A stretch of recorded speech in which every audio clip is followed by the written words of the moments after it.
Good morning, good afternoon, and good evening, guys, based on the time zones you all are coming from. So, guys, before we start with the session, can you all please give me a quick confirmation if you all can see my screen and hear me loud and clear as well? Perfect. Thank you for the confirmation, everyone. So, before we get started, let me quickly introduce myself to you all first. My name is 𝐑𝐤𝐿, and I've been working in this IT industry for more than 13 years now. Let me share the Edureka Masterclass community with you all as well. So this community of masterclasses was started back in 2019, and since then we have been closing into more than 30,000 members so far.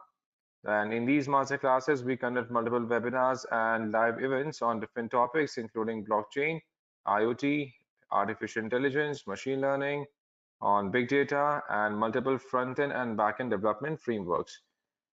And the best part about these webinars are they are absolutely free of cost, so there are no charges involved here.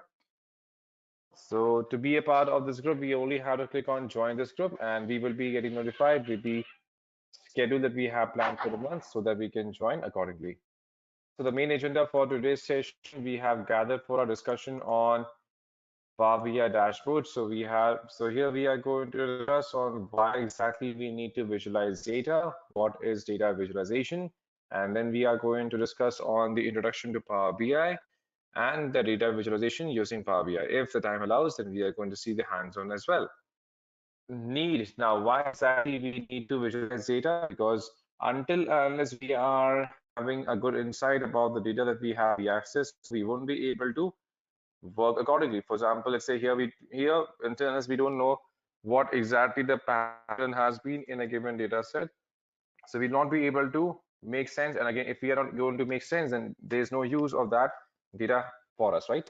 So that's why data needs to be processed, data needs to be analyzed, and then we have to present that data visually so that we can get a good insight and we can take some we can get a good insight on what kind of decisions we have to make both in terms of operations and marketing strategies to work efficiently with the data sets.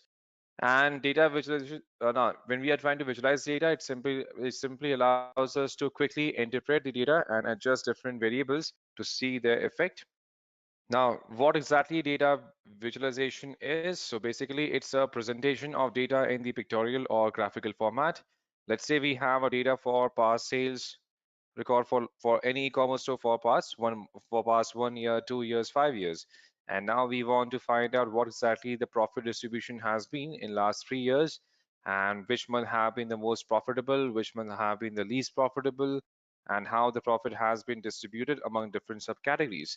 So instead of getting a table for the same, if we do get a report in terms of getting a good reports in terms of the bar graphs, pie charts, the line graphs, the box plot graph, then we will be able to get a good insight and have an actual presentation of what the situation is so that that can be presented back to stakeholders to take the decision on.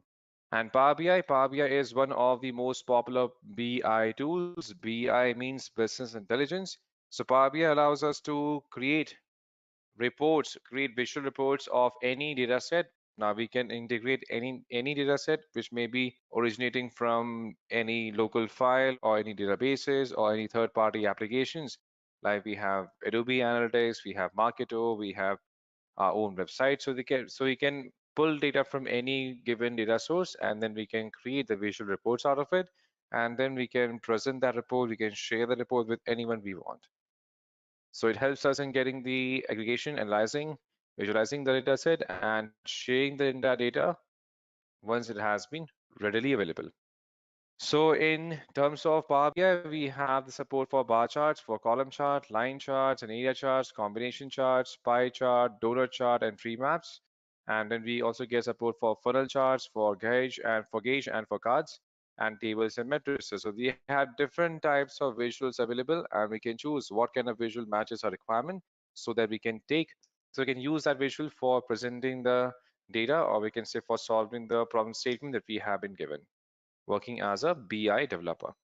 So we have different types of data available. Like we have the stack bar and the column charts where we can use it to break down and compare parts of a whole. So before we see these, let's see how we can install Power BI locally.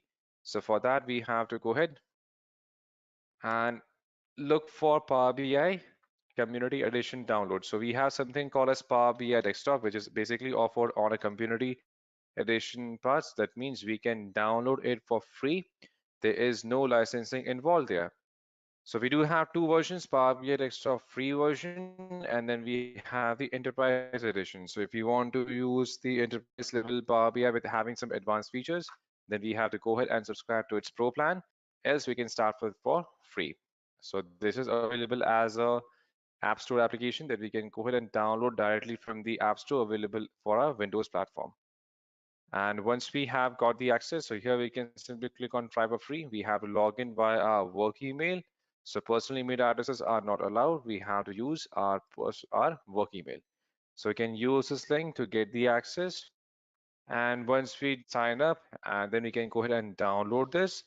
And once we download, we can go ahead and open it up. So here we can search for Power BI.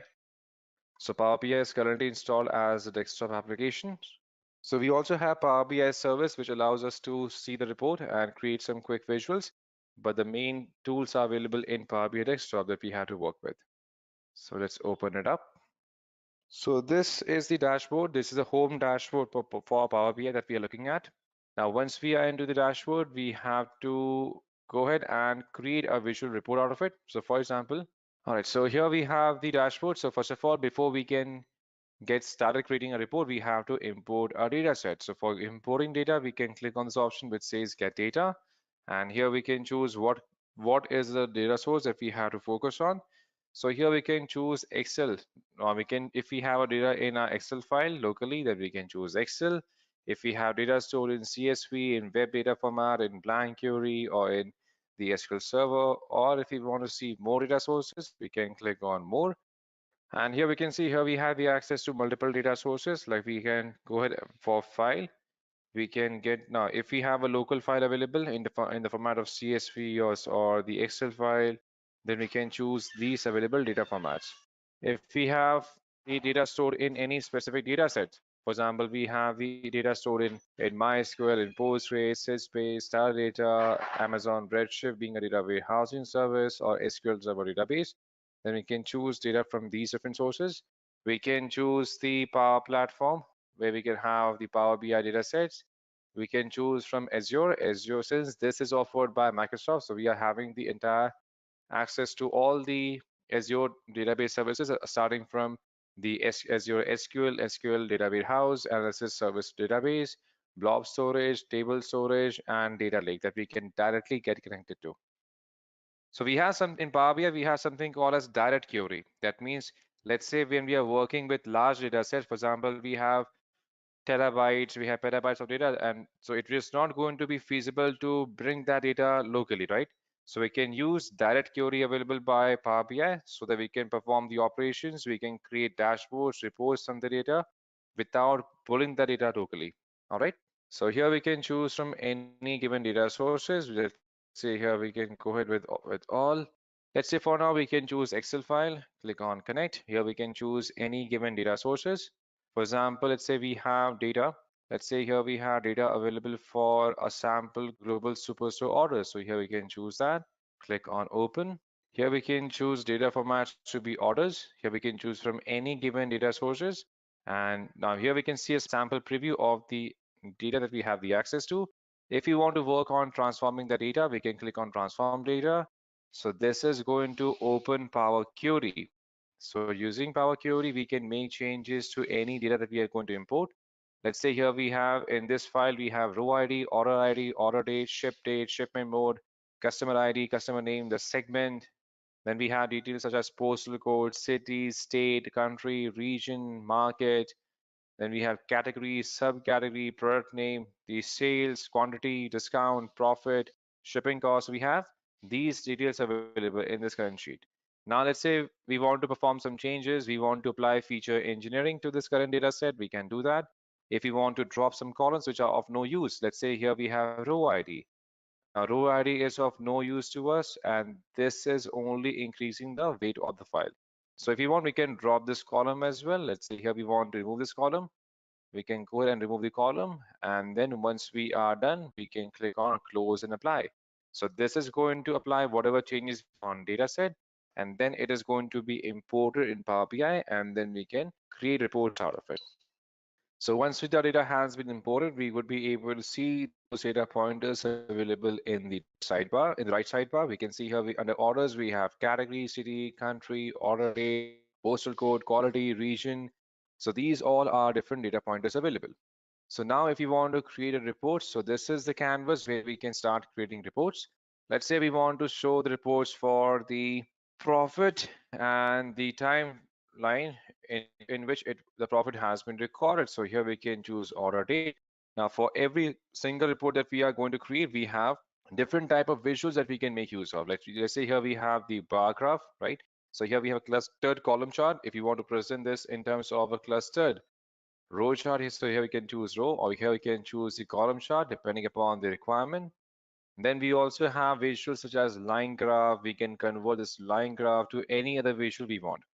For example, let's say our goal here is to find out the profit distribution across different years. So from this plain line, we can see there has been an equal distribution of profit, and the profit has been gradually increasing on a per year basis. But if you want to dive deeper, which months have been more profitable as compared to other months? So in order date, we have multiple other pointers available. Like we have data for year, quarter, month, and day. So if you want to see the performance in terms of different quarters, so here we can see the performance in terms of quarter one, quarter two, three, and four. And this has been collectively. So as you can see here, we are seeing the collective results. That means the performance of different quarters for 4 years of data that we have the access to. And then let's say here we want to see the performance not in terms of quarters, in terms of months. So now we can see we are seeing a different picture altogether. So in terms of months, we don't see any profit, much profit from January to February, but again, there is an increase. Again, there's a downfall. Again, there's a steep increase from April to almost June. And then from June to July, there has been almost 80% drop in profits. Again, we saw a steep increase in profit in the month of August, and then it simply keeps going on and off from that point onwards.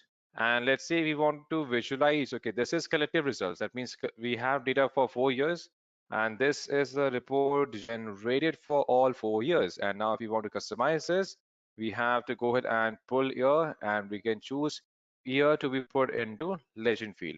So if we choose year to be put in legend, now if we put year in as a part of legend, then we can see we have data for 4 years, and they all have been represented by using different graphs here. As you can see here, we have data for 2012, 13, 14, and 15. And now we can see we can have a better insight of how the profit has been distributed for different years here. In terms of different years, in terms of 2012, 13, 14, 15, how they have been distributed. And now let's say here we want to dive deeper. So here, whenever we hover over any of the elements, we can see a small legend as a small overlay. So we can see the actual sales figure, actual profit recorded at this point for all these 4 years, as you can see here, right? And next we can create now here, if you want, we can have the access to two different reports.